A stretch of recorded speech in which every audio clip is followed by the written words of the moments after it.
Yang harus kita garis bawahi ya, bahwa sebenarnya semua pekerjaan baik ya, asal halal gitu. Nah itu dulu harus ada mutual understanding, kesepahaman dulu ya antara si generasi yang X, Y, Z, apa nih, Z gitu ya, sama baby boomers lah, orang tua gitu, atau yang X gitulah.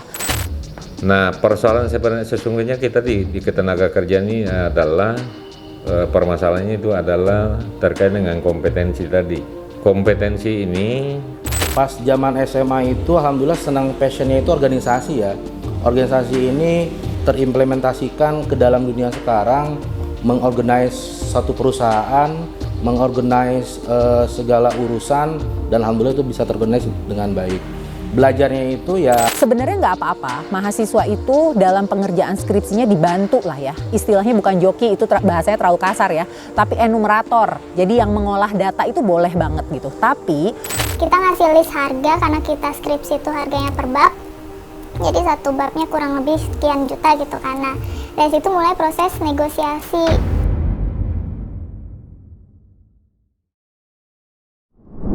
Buah hasil pendidikan rupanya tak melulu manis. Tiap pagi belajar selama 16 tahun kurang lebih bukan jaminan mendapat pekerjaan yang sesuai dengan keinginan. Cita-cita siapa yang tak punya? Menggantung mimpi di langit, berendeng dengan angan juga ekspektasi orang tua. Berat, ya memang. Ada yang mengejar, tak sedikit pula yang pasrah. Gimana takdir saja, sekolah seadanya, belajar semasuknya. Ambisi jadi pembaharu rasanya hanya dimiliki segelintir adik-adik. Sebagian lagi hanya mengikuti tren agar terlihat keren. Ada juga yang menaruh nasibnya pada keberuntungan. Tak heran bila Badan Pusat Statistik mencatat ada 340.604 penganggur di Kabupaten Bogor pada tahun 2021 dan 175.000 pengangguran di Kota Bogor. Angka yang lumrah untuk wilayah penyangga ibu kota. Sesulit itukah mencari kerja di Bogor? Tribuners, inilah CCTV edisi Merdeka dari Pengangguran. Harapan palsu untuk si pencari kerja.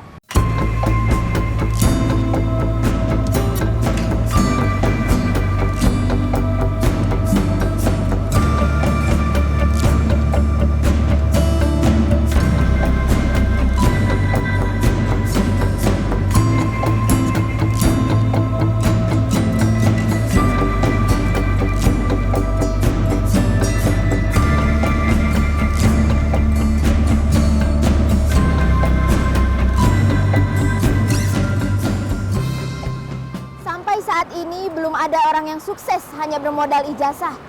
Semua dihasilkan karena usaha keras, kerja keras, dan keahlian mumpuni yang terus diasah sampai membumi. Si pembaharu selalu berhasil membuat orang lain meniru, menjadikan mereka sebagai pengikut inovasi hasil pemikiran matang si peramu. Wajar bukan jika tidak diisi ide kreatif, hidup bisa saja hanya menjadi abu.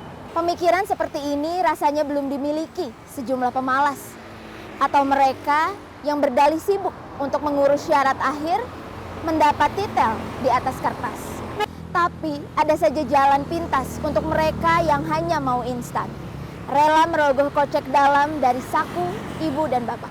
Joki skripsi disebutnya, mengaplikasikan keinginan siswa yang sudah mahal. Orang yang pakai joki itu nggak bisa kita ratain, oh ini orang males atau ini orang kayak mau lepas tanggung jawab.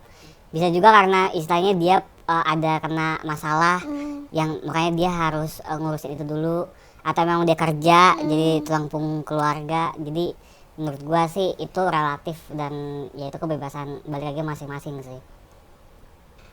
Kadang tuh mereka tuh udah bikin konsep ini gitu. Soalnya bikin konsep skripsi mereka tuh kayak gini, kak aku maunya kayak gini ya, alurnya kayak gini. Nah datanya kakak tinggal cari di sini. Mereka tuh kadang udah tahu, cuma tuh nggak tahu nyari di mana datanya kayak gitu. Sebenarnya sih kalau ngomongin alasannya ngejoki itu pasti banyak ya alasannya kan, bermacam-macam. Tapi kalau misalnya kita sebagai posisi yang ya kita mau menawarkan jasa dan mereka mau pakai itu kayaknya kurang etis juga mananya gitu. Tapi yang mungkin yang paling umum itu sih bisa dua alasan. Yang pertama memang mereka gak sempet karena kerja, ada aktivitas.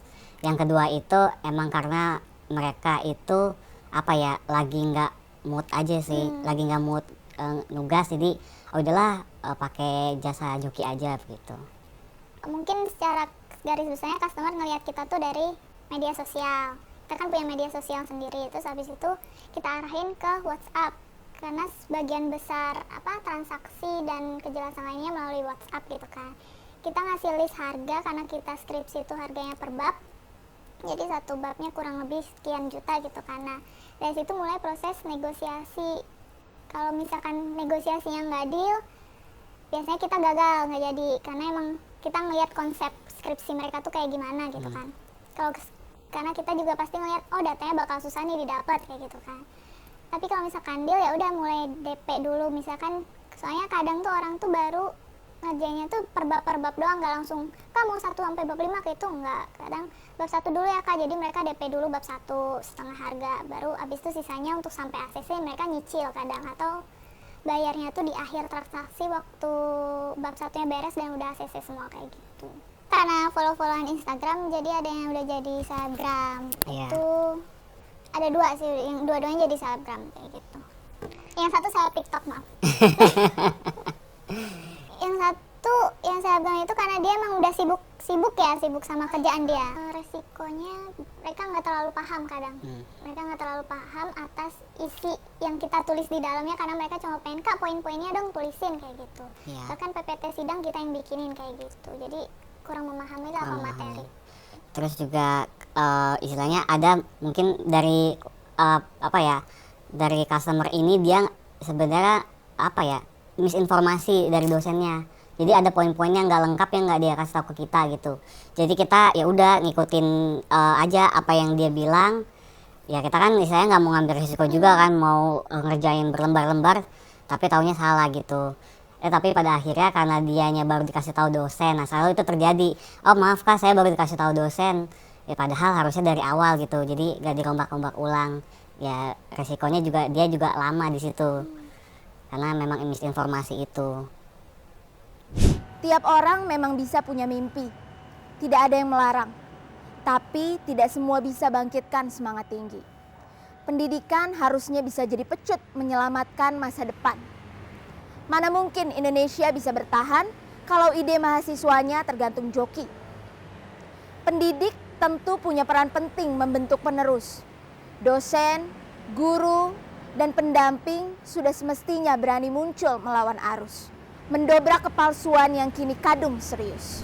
Jadi gini, kami sih sebenarnya sebagai pengajar ya, kami punya tanggung jawab untuk mendidik ya.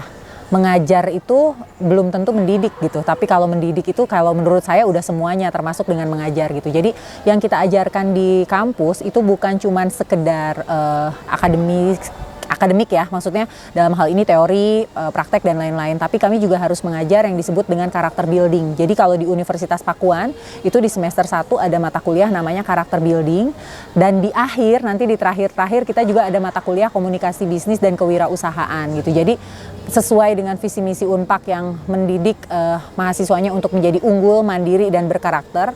Jadi memang kami pengen mahasiswa itu bukan cuman sekedar akademiknya baik gitu ya, akademisnya baik, tapi mereka juga diarahkan gimana sih nanti kalau sudah lulus itu mereka bisa mandiri gitu. Jadi nggak cuman bekerja kepada orang, tapi mereka juga bisa membentuk lapangan pekerjaan sendiri. Jadi tugas kami sekali lagi sebagai dosen bukan hanya sekedar mengajarkan, tapi juga kami mengarahkan gimana caranya supaya mereka bisa settle, bisa bertahan hidup lah ya gitu ya ketika nanti sudah lulus dari Universitas Pakuan gitu.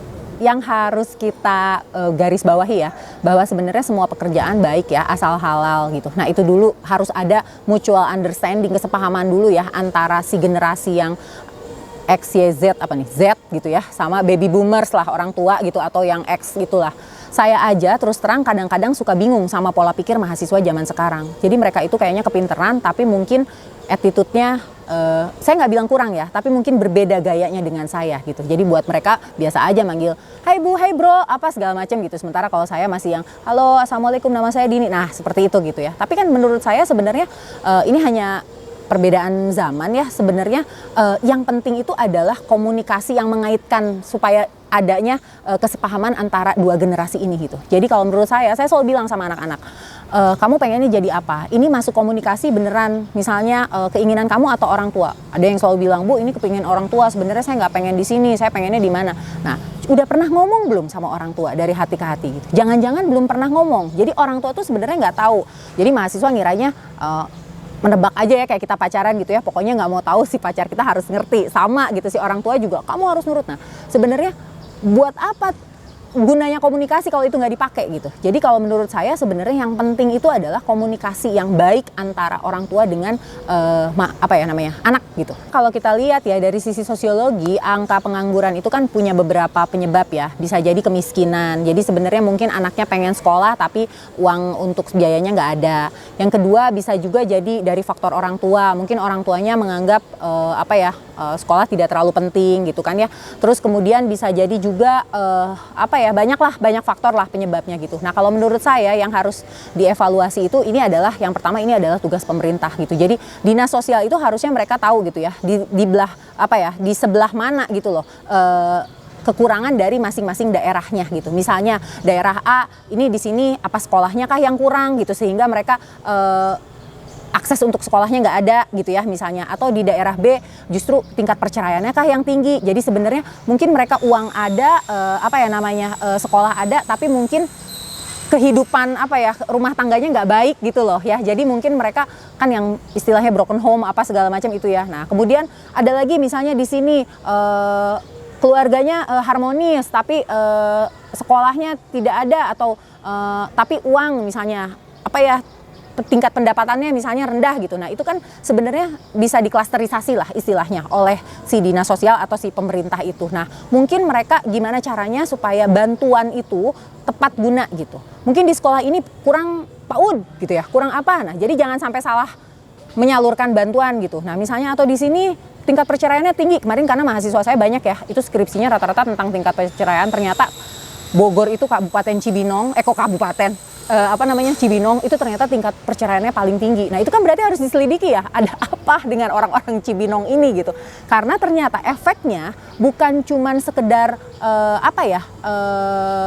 tingkat perceraian tinggi, ternyata itu akan mengakibatkan itu tadi anak-anak putus sekolah banyak banget. Karena mereka menganggap buat apa di rumah juga ibu bapak saya nggak pernah nanya. Nah hal-hal seperti itu. Tapi sebenarnya kan itu uang ada gitu loh. Jadi kalau menurut saya diselidiki dulu akarnya itu apa, itu yang harus kita benahi gitu. Jadi jangan sampai misalnya menyamaratakan semua permasalahan pengangguran itu karena pendidikan misalnya atau karena ekonomi, nggak semuanya gitu. Kadang-kadang ada kok anak yang memang sebenarnya bisa aja dia kerja tapi dia males gitu ya. Jadi udahlah saya mendingan ikutan Citayam Fashion Week gitu ya misalnya. Saya mendingan nongkrong aja ngopi-ngopi toh uang saya dari orang tua tetap ada gitu kan, bisa aja seperti itu gitu. Jadi yang mesti diperiksa atau didalami itu adalah gimana caranya penyebab utama gitu loh dari si pengangguran di daerah-daerah tersebut gitu sih kalau menurut saya. Sekarang bicara mengenai joki skripsi ya, itu memang lagi rame banget. Makanya saya kemarin sedikit lumayan sedih tuh ya ketika skripsi online.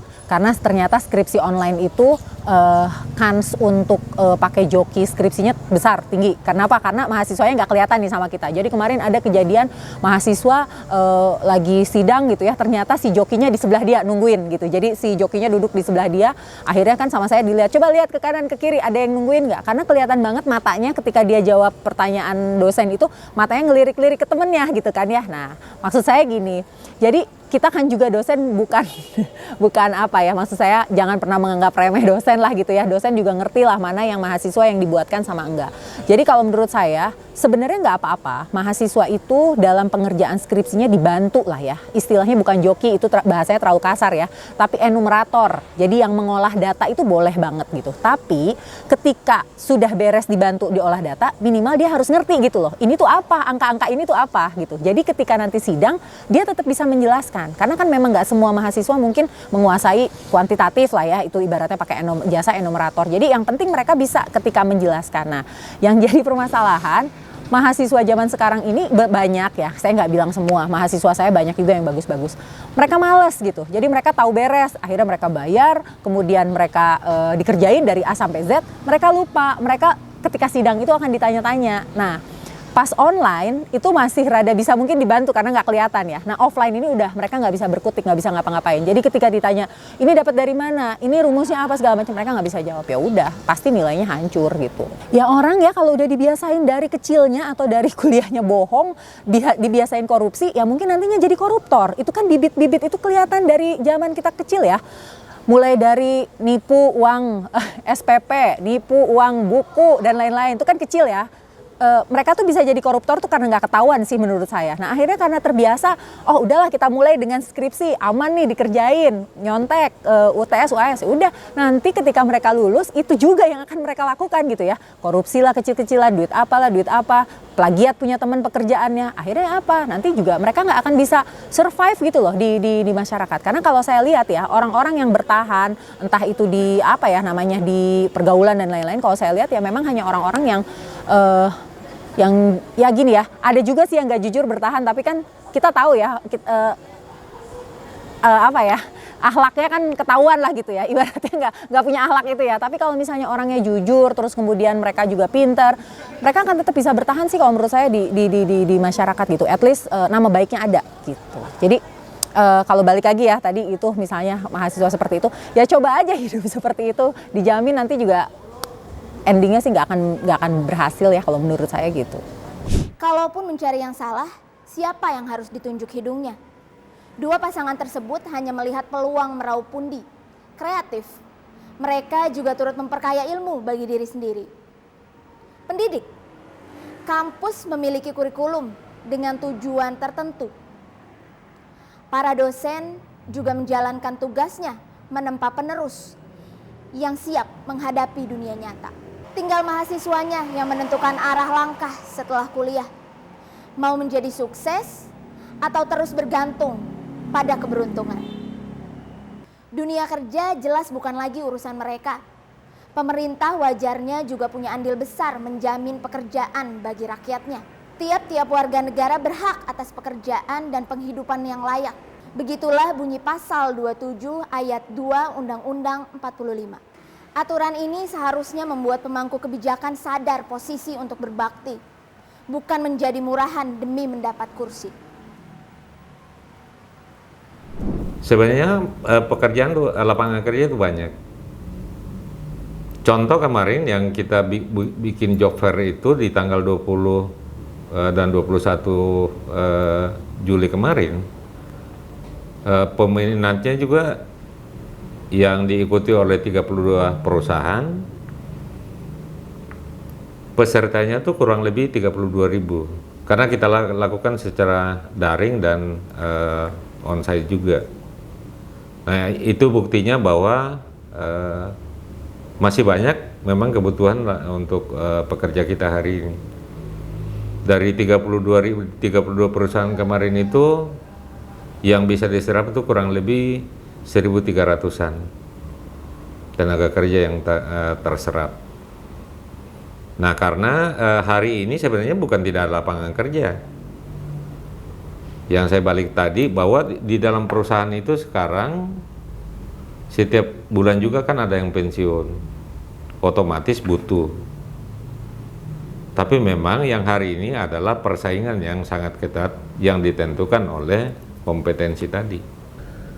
Nah, persoalan sebenarnya sesungguhnya kita di ketenaga kerjaan ini adalah permasalahannya itu adalah terkait dengan kompetensi tadi. Kompetensi ini hanya bisa dilalui dengan jalur pendidikan. Khusus untuk lulusan-lulusan SMK kita hari ini, kayaknya seluruh Indonesia tidak ada sertifikat kompetensinya. Hanya baru sekedar ijazah, menandakan bahwa mereka itu lulusan dari SMK. Faktor yang kedua adalah perilaku. Perilakunya bagaimana? Tadi lulusannya dia misalnya lulusan akuntansi, datang ke perusahaan yang tidak membutuhkan tenaga akuntansi hanya karena dia merasa bahwa dekat dengan perusahaan sekitar. Itu. Yang ketiga, adalah UMK kita itu tidak merata besarannya antar wilayah. Misalnya Kak, Kota Bogor yang bersebelahan dengan berbatasan dengan Cianjur, Sukabumi, di mana gapnya itu kurang lebih 1 juta lebih gapnya. Jadi otomatis dengan job yang sama, orang Kota Bogor akan susah mendapatkan itu. Yang terakhir persoalannya adalah tidak mau jauh-jauh dari tempat tinggal orang tuanya. Dan itu sudah berapa kejadian yang kami rasakan sendiri. Ada pernah mau ditempatkan di Gunung Putri kasusnya, orang Kota Bogor, dia tidak mau karena dianggap terlalu jauh. Cita-cita siapa tidak punya? Berharap bisa bekerja sebagai ini agar punya itu. Tak jarang bahkan ada yang bermimpi menjadi idolanya. Serius mengemban ilmu demi menggapainya. Memupuk kebiasaan untuk menggelutinya. Berusaha tetap idealis walau di dunia nyata sulit sekali mempertahankannya. Halo, nama aku Imelia Noviani Komara. Aku anak magang di Tribun News Bogor. Aku dulu tuh mau jadi psikolog awalnya. Cuman karena jurusan ilmu komunikasi yang aku ambil di kuliah, jadi kayaknya pupus. Akhirnya mungkin jadinya ke wartawan atau reporter. Karena sekarang bidang yang aku kuliahin itu, yang aku pelajarin itu ilmu jurnalistik, jadi kemungkinan ke arah reporter sih atau jurnalis. Kayak gitu sih sebenarnya. Karena aku masih baru banget di bidang ini, aku masih harus banyak belajar. Jadi untuk gaji aku masih belum tahu pengen gaji berapa, cuman mungkin enaknya dikasih UMR kali ya. Harapan bukan hanya milik anak, pun orang tua yang tak henti melapalkan doa agar buah hatinya mendapat gaji. Dulu banyak para orang tua berharap anaknya bisa menjadi PNS, mendesak serasi rasa agar si anak punya jaminan hari tua. Susah-susah belajar untuk ikut seleksi. Setelah diterima, masuk pagi pulang malam selama 30 sampai 40 tahun. Lalu pensiun. Cita-cita kolot yang mestinya sudah tak ada lagi. Bisa juga menjadi karyawan. Keren katanya bila kerja di BUMN atau perusahaan startup. Mentereng, iya, tapi tetap saja suruhan. Siklus hidupnya pun berulang. Laksana dari gaji ke gaji. Asyik duduk di belakang meja dengan outfit kece, menyesuaikan gaya hidup kekinian. Ya, awal mula dunia usaha saya bergerak di tahun 2008, mulai 2008. Kondisinya masih ikut dulu dengan orang lain, masih ikut bekerja, dan kebetulan ikut bekerjanya di event organizer. Di 2000 perjalanan sampai 2012 itu sudah membuat suatu komunitas awal mulanya. Awalnya 2012 bikin komunitas, join dengan rekan. Awal mula usaha itu modal pertama saya 2.500.000, teman saya 1.750.000. Digabunglah dana itu dan alhamdulillah berjalan dari mulai 2012, 2013 alhamdulillah meningkat, dan 2014 ada titik nolnya. Kenapa? Kita pisah dengan rekan, dengan teman, mungkin sudah beda visi dan beda keinginan, akhirnya pisah. Di situ titik nol saya. Di tahun 2014 akhir itu kondisinya saya drop karena ketika awal perjanjian di awal bersama untuk mencari klien itu rekan saya dan untuk pencarian dana saya berpikir ketika 2014 pisah, berpikir kira-kira saya dapat nggak ya klien, karena berbicaranya adalah klien itu adalah utama untuk bisa membesarkan usahanya. Dan singkat cerita teman-teman support untuk bangkit dari titik nol itu, dan alhamdulillah 2015 awal bikin PT baru, Jelajah Amarta Makarya, PT Jelajah Amarta Makarya berjalan sampai sekarang. Dari perjalanan itu pertama memulai, awal mulanya masih agak sedikit pesimis kira-kira bisa atau enggak dapat klien, tapi perjalanan alhamdulillah klien pertama yang besar itu perusahaan minyak perusahaan minyak Jepang dari sekitar 19 divisi ataupun departemen, 16 divisi kita pegang semua. Di situ sudah mulai pede, sudah mulai ada bergairah lagi untuk usaha, dan alhamdulillah jalan terus sampai sekarang. Dan awal mulanya kantornya di sini, Teriko enggak? Kantornya ini dulu di sini. Awal mulanya berdiri PT Jelajah, dan alhamdulillah sekarang sudah punya kantor sendiri, milik sendiri. Awal mulanya semua itu emang berawal dari mimpi. Waktu zaman SMA emang punya mimpi pengen punya perusahaan. Dari dulu punya mimpinya ingin mengembangkan masyarakat di sekitar rumah untuk bisa bekerja, membuat lapangan pekerjaan. Disitulah mimpi-mimpi yang dulu pernah tercetus, mimpi yang pernah diinginkan, alhamdulillah semuanya berjalan. Dan alhamdulillah dari support sistemnya sekelilingnya pun bantu. Jadi ketika akan memulai ataupun dari sisi keluarga itu saling support. Alhamdulillah orang tua tidak menekan, tidak meminta untuk harus jadi apa, harus sebagaimana, ya mengalir begitu saja. Dan alhamdulillah pas zaman SMA itu alhamdulillah senang, passionnya itu organisasi ya. Organisasi ini terimplementasikan ke dalam dunia sekarang, mengorganize satu perusahaan, mengorganize segala urusan, dan alhamdulillah itu bisa terorganize dengan baik. Belajarnya itu ya sambil berjalan dengan kondisi apapun, apakah itu sedang susahnya pasti belajar juga, berada dalam posisi nyaman, belajar di dalam satu tekanan, itu pasti semuanya belajar. Tapi tidak ada pembelajaran yang benar-benar khusus untuk usaha, semuanya berjalan secara otodidak semua.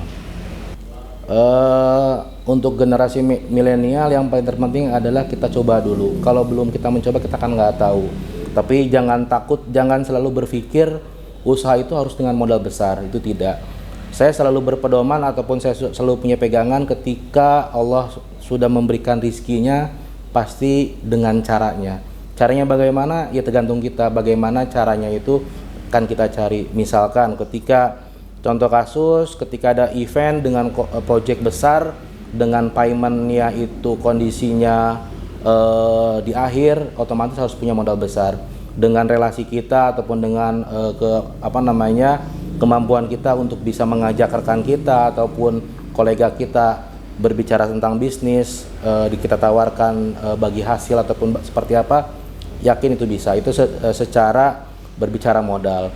Ketika kita mulai, ketika akan kita start, jangan selalu berpikiran selalu takut. Coba dulu, sebelum dicoba pasti generasi yang sekarang ini pasti berpikirnya harus ada modal dulu, takut dulu, hilangkan rasa ketakutannya itu, terobos aja gitu. Tadi sedikit kembali terkait masalah kegagalan, tidak hanya kondisinya 2008 sampai sekarang berjalan mulus, betul disampaikan tadi, ada beberapa contoh kasus klien yang nggak dibayar, kondisi yang nggak dibayar lumayan ratusan juta, sampai uangnya masih di luar sana. Banyaklah kondisi-kondisi yang perjalanan yang tidak selalu mulus, pasti ada kerikil-kerikil kecil yang pastinya akan menguatkan dan bisa menjadikan kita menjadi lebih besar. Tak masalah bila memang memilih jadi PNS, tapi tak harus juga menjadikan profesi ini sebagai tujuan utama. Sekarang bukan lagi soal mengabdi uang pensiun. Jadilah pekerja kreatif, wira swasta, pengusaha. Generasi kalian harusnya tak lagi terikat waktu seperti karyawan. Kalian harus bebas dari korupsi waktu. Memiliki jam kerja fleksibel untuk bisa menaklukkan dunia. Menyambut masa depan yang gemilang. Itulah dunia kalian, masa depan. Berhenti menjadi pengikut, tapi berdiri paling depan, ambil giliran agar orang lain yang mengikuti tren yang kalian buat. Menentukan jalan yang tak serupa dengan kebanyakan orang. Jangan takut gagal, jangan takut tidak punya pekerjaan, jangan takut menganggur. Selama kita tahan banting dan sungguh-sungguh untuk menjadi yang terbaik di bidang yang digeluti. Yakinlah, besok lusa karya kalian memiliki reputasi yang bisa menaklukkan kota-kota besar.